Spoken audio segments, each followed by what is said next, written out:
नमस्कार, बहुत-बहुत स्वागत है आप सभी लोगों का। आज इस वीडियो में हम लोग जानने वाले हैं कि कैसा रहने वाला है कन्या राशि वालों के लिए साल 2026। तो वीडियो में अंत तक ज़रूर बने रहें और जिन लोगों की कन्या राशि या कन्या लग्न है, उनके साथ वीडियो को अवश्य ही शेयर कर दें। तो चलिए शुरू करते हैं और सबसे पहले जानते हैं कि कन्या राशि का आधिपत्य कौन-सा ग्रह करता है। तो बुध ग्रह जो है वो कन्या राशि का आधिपत्य करता है। बुध ग्रह ही मिथुन राशि का भी आधिपत्य करता है और बुध ग्रह ही कन्या राशि का भी आधिपत्य करता है। तो जो कन्या राशि के जातक हैं उन लोगों का 2026 में काफी बदलाव लेकर आने वाला है नया साल। ये साल सूर्य का है, सूर्य का साल है, मैंने पिछले वीडियो में भी बताया था। न्यूमरोलॉजी के हिसाब से देखेंगे तो सूर्य का साल है साल 2026। इस वर्ष के आरंभ में सूर्य जो है वो आपकी धनु राशि में होंगे और 14 जनवरी को मकर राशि में प्रवेश कर जाएंगे। इस भाव में वो 13 फरवरी तक रहने वाले हैं। ऐसे में इस राशि के जातकों को शिक्षा से, संतान से, आय से संबंधित क्षेत्रों में काफी लाभ मिल सकता है। इसके अलावा सूर्य की दृष्टि आपके लाभ भाव पर पड़ रही है। ऐसे में इस राशि के जातकों को विदेश से धन प्राप्ति के प्रबल योग बनते नजर आते हैं। 13 फरवरी से लेकर 15 मार्च तक सूर्य आपके छठे भाव में संचरण करेंगे। इस अवधि में इस राशि के जातकों को प्रतियोगी परीक्षाओं, सरकारी नौकरी और मल्टीनेशनल कंपनियों में जॉब पाने का मौका मिल सकता है, क्योंकि छठा भाव आपका इन्हीं तीनों चीजों को रिप्रेजेंट करता है। इसके बाद सूर्य आपके क्रमशः अष्टम, नवम, दशम और आदि भावों में जो आगे पल चलते रहेंगे, इसका फल भी इस राशि के जातकों को विशेष रूप से मिल सकता है। तो आइए जानते हैं कि कैसा रहने वाला है आपका आर्थिक, करियर, बिजनेस, शिक्षा और स्वास्थ्य संबंधित आगे का जीवन। 2026 से नए साल में क्या क्या बदलाव आपके इन चीजों में आने वाले हैं, आपका वैवाहिक जीवन कैसा बीतने वाला है और कैसा रहने वाला है आपका रिलेशनशिप साल 2026 में।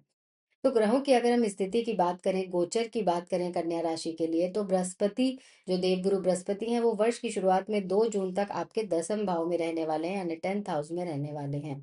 इसके बाद वो 11वें भाव में गोचर कर जाएंगे। राहु छठे भाव में, केतु 12वें भाव में आपके संचरण करेंगे और मंगल, बुध, शुक्र अपनी स्थिति में समय समय पर बदलाव करते रहेंगे, जैसा वो करते रहते हैं, जिसका असर इस राशि के जातक यानी कन्या राशि के जातकों में किसी तरह से देखने को अवश्य ही मिलेगा।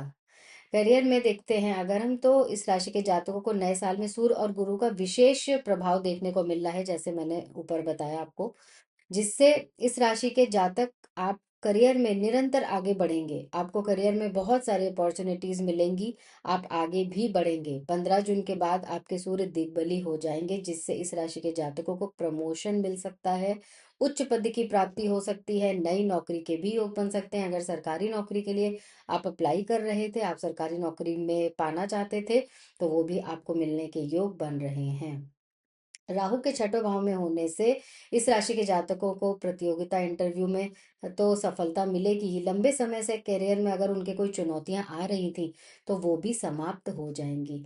कन्या राशि के जातकों का नया साल का जो 2026 का जो मध्य भाग रहेगा, जो साल का बीच का समय रहेगा और जो अंत समय रहेगा, वो नौकरी बदलने या विदेशी अवसर के लिए सबसे अच्छा रहेगा।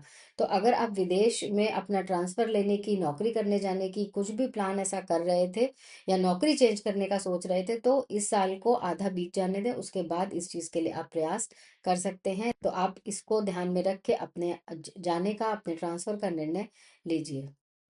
अगर जो लोग व्यापार में हैं, तो वो किसी प्रकार का अगर निर्णय लेना चाह रहे हैं, कई समय से रुका हुआ है, तो वो अभी भी उनको थोड़ा सोच समझ कर लेने की ज़रूरत है, जिससे उनको बाद में पछताना ना पड़े। तो जो लोग बिजनेस करते हैं उन लोगों को थोड़ा सा 2026 में सचेत रहने की ज़रूरत है। आप अपने बात में संयम रखें, अपने संवादों को एकदम स्पष्ट रखें, साफ साफ बात करें, जिससे समस्या कोई बहुत बड़ी ना हो जाए, क्योंकि गोलमोल बातें करने से आपकी समस्या आगे बढ़ सकती है। जून के बाद गुरु की दृष्टि से आपके व्यापार में तेजी से लाभ हो सकता है, क्योंकि गुरु की दृष्टि जो है वो आपके व्यापार वाले क्षेत्र को प्रभावित करेगी। नए कॉन्ट्रैक्ट आपको मिल सकते हैं, जिससे आपके व्यापार का तेजी से विस्तार होगा और खूब मुनाफा भी आप कमाएंगे। अचानक से आपको धन लाभ होने के योग भी 2026 में बनते हैं। सूर्य की दृष्टि आपके लाभ भाव पर होने से इस राशि के जातकों को विदेश से धन की प्राप्ति हो सकती है। अगर आपका बिजनेस विदेश से रिलेटेड कंपनी में है या विदेश से ही सीधे आप करते हैं, तो यहाँ आपको धन की प्राप्ति के योग बनते दिख रहे हैं। हो सकता है आपको कोई विदेशी क्लाइंट मिल जाए, कोई ऐसा क्लाइंट मिल जाए जिससे आपको काफ़ी ज़्यादा मुनाफा हो जाए। ऐसे योग आपके बनते दिखाई दे रहे हैं। जुलाई और अगस्त का जो महीना है इसमें ऐसे योग सबसे ज़्यादा प्रबल दिखते हैं, जुलाई और अगस्त में। आर्थिक स्थिति के लिए सूर्य, गुरु और राहु तीनों तीनों ग्रह असर डालते हैं। तो ये तीनों ग्रहों का प्रभाव हम देखेंगे कि अष्टम भाव में सूर्य जो है वो उच्च के होंगे आपकी कुंडली में।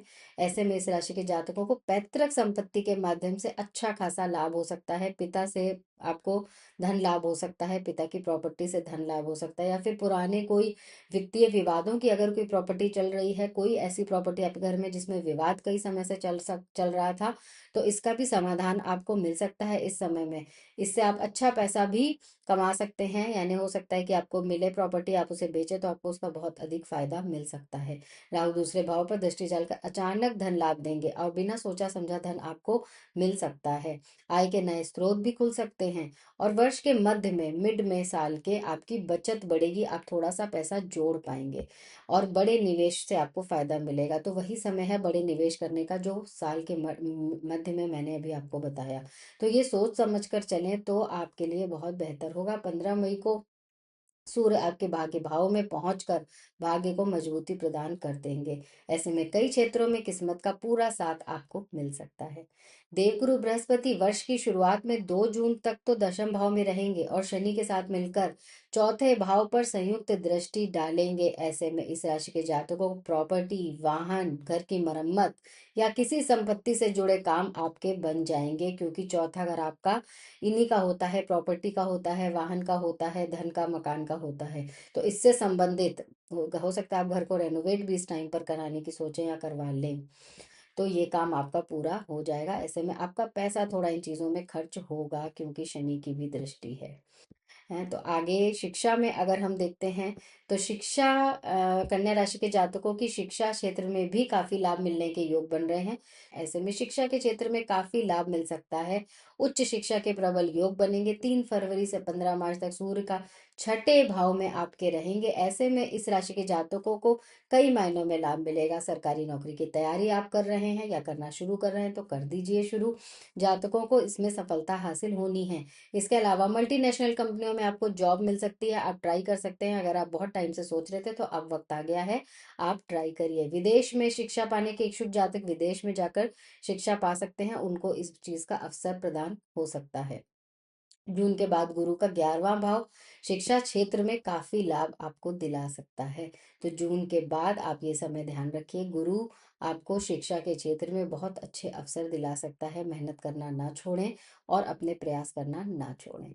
आप कोई शोध करना चाहते हैं, कोई टेक्निकल संबंधित कोई काम अगर करते हैं तो उन लोगों के लिए भी साल बहुत अच्छा जाने वाला है।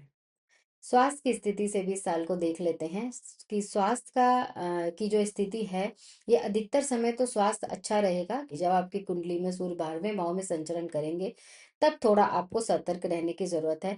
बुजुर्गों को खास तौर से सतर्क रहने की जरूरत है। जो कन्या राशि के बुजुर्ग हैं उनको बीपी का और माइग्रेन वाला जो सर दर्द है उससे संबंधित समस्याओं का सामना करना करना पड़ सकता है। नर्व रिलेटेड प्रॉब्लम्स हो सकती हैं, विटामिन डी की कमी हो सकती है, क्योंकि सूर्य जब 12वें भाव में संचरण करेंगे तो हड्डियों को प्रभावित कर सकते हैं, आंख को प्रभावित कर सकते हैं, सिर को, आंख की कमजोरी होना, इस वजह से सिर दर्द, ये सारी चीजें होने की काफी आशंकाएं दिखती हैं। अब मई में जो सूर्य है वो भाग्य भाव में आ जाएंगे, तो इस राशि के जातकों के को पिता को स्वास्थ्य के प्रति सावधानी बरतने की जरूरत है। अगर आप कन्या राशि के जातक हैं तो आपको अपने पिता के स्वास्थ्य का ध्यान बरत रखने की बहुत ज्यादा जरूरत है। और जब मई माह में सूर्य भाग्य भाव में आ जाएंगे तो इससे भाग्य भाव नवा भाव आपका यानी पिता का भी भाव है। तो जब सूर्य इसमें आ जाएंगे नवम भाव में तो आपको अपने पिता के स्वास्थ्य का भी थोड़ा ध्यान रखने की आवश्यकता है उस समय पर। तो आप जो भी कन्या राशि के, कन्या लग्न के जातक हैं वो अपने पिता के स्वास्थ्य का ध्यान भी इस समय में रखें। मानसिक शांति का भी ध्यान रखें। मानसिक शांति के लिए उनको ध्यान और योग की तरफ लेकर जाएं। उन लोगों से आप बोल सकते हैं कि ध्यान और योग करें, और साथ ही साथ आपको भी ध्यान और योग करने की आवश्यकता है। थोड़ा बहुत आप करते रहेंगे तो आपके लिए अच्छा रहेगा। अब वैवाहिक जीवन देखते हैं। वैवाहिक जीवन और लव लाइफ में थोड़ी सी अनबन नजर आती है। शनि आपके सप्तम भाव में होने से दाम्पत्य जीवन में थोड़ी सी मुश्किलें आ सकती हैं। पार्टनर के साथ रिश्ते में दूरी आ सकती है, इसलिए गलत फहमियों को आप आपस में बनने ना दें। ये शायद मैंने हर राशि में बोला है, क्योंकि 2026 में वैवाहिक जीवन में गलत फहमियां बनने का अभी तक सब राशियों में नजर आया है, जो जिस तरह के ग्रह बता रहे हैं। तो दोनों हस्बैंड वाइफ आपस में क्लियरिटी रखें। किसी बात का डाउट हो तो आपस में डिस्कस करके उसको खत्म करने की कोशिश करें, क्योंकि गलत फहमी पैदा होगी तो बात बहुत ज्यादा बिगड़ सकती है। तो इसलिए आप लोग गलत फहमी बिल्कुल भी ना पलने दें अपने रिश्ते में। सूर्य का गोचर भी सप्तम भाव में हो जाएगा, तो अहंकार, कोई भी पति या पत्नी अपने में अहंकार ना करे। ईगो क्लैशेस हो सकती हैं, ईगो आपको अपने रिलेशनशिप में नहीं लाने देनी है।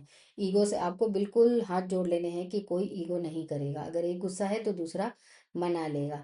ऐसे में और लव लाइफ में जो लोग हैं उनका आपस में स्ट्रेस बढ़ सकता है, और उधर उनको भी ईगो प्रॉब्लम बहुत हो सकती है, तो रिश्ते ब्रेकअप की तरफ जा सकते हैं सूर्य और शनि के सातवें भाव में गोचर से। तो इस चीज का भी आपको बहुत ध्यान रखना है अगर आप लव रिलेशनशिप में हैं तो। और कहीं कहीं पर जिन लोगों की बहुत ज्यादा समस्याएं चल रही थी, वो एक टाइम के बाद समस्याएं समाप्त भी हो सकती हैं। 16 जुलाई से 17 अगस्त का टाइम अगर हम देखें, इस एक महीने के समय में सूर्य और गुरु की युति आप लाभ भाव में होगी। इस अवधि में संतान प्राप्ति के योग भी बन रहे हैं। तो जो लोग विवाहित संतान की कामना कर रहे थे या संतान अब करना चाहते हैं, तो उन लोगों के लिए भी योग बन रहे हैं, वो लोग प्लान कर सकते हैं। गुरु के कारण जो अविवाहित लोग हैं, जो अनमैरिड लोग हैं, उनके लिए विवाह का प्रस्ताव आ सकता है। आपकी शादी होने के योग भी बनते हैं। जुलाई अगस्त संतानों से संबंधित शुभ परिणाम और पारिवारिक प्रसन्नता लेकर आएगा। जुलाई अगस्त महीना खास तौर से 2026 वालों के लिए बहुत ज्यादा खास है। अब ये करियर, बिजनेस, जॉब और वैवाहिक जीवन की बात हमने कर ली है। अब वक्त आता है महा उपाय का। तो महा उपाय में आपको इनके भी जो देव हैं वो बुध देव हैं, कन्या जातकों के भी। तो सेम जैसा मैंने मिथुन राशि के जातकों के लिए बताया था कि आपको गणेश जी की आराधना करनी है। वैवाहिक जीवन के लिए आपको गणेश अथर्वशीर्ष का पाठ करना है। अगर रोज कर सकते हैं तो रोज कर लीजिए, रोज नहीं कर सकते हैं तो बुधवार के दिन अवश्य कर लीजिए। इससे अगर आपके रिश्ते में गलतफहमी पैदा होगी तो काफी हद तक दूर हो जाएगी इस पाठ को करने से। और गणेश जी को पीला चंदन लगाइए और उसके बाद अपने माथे पर लगाकर घर से बाहर निकलिए। यही उपाय आपके लिए भी है, महा उपाय है ये। इसको आपको पूरे साल करना है और सूर्य देव को जल चढ़ाना है। ये उपाय आप करिए, इससे आपका वैवाहिक जीवन, आपकी नौकरी, आप कोई कंपटीशन में पार्टिसिपेट करने जा रहे हैं तो उसमें आपको अवश्य सफलता मिलेगी। तो इस उपाय को करिए। मैं मिलती हूँ आपसे नेक्स्ट वीडियो में अगली राशि के लिए, सातवें नंबर की राशि के लिए, तुला राशि के लिए। तब तक के लिए मुझे आज्ञा दीजिए। नमस्कार।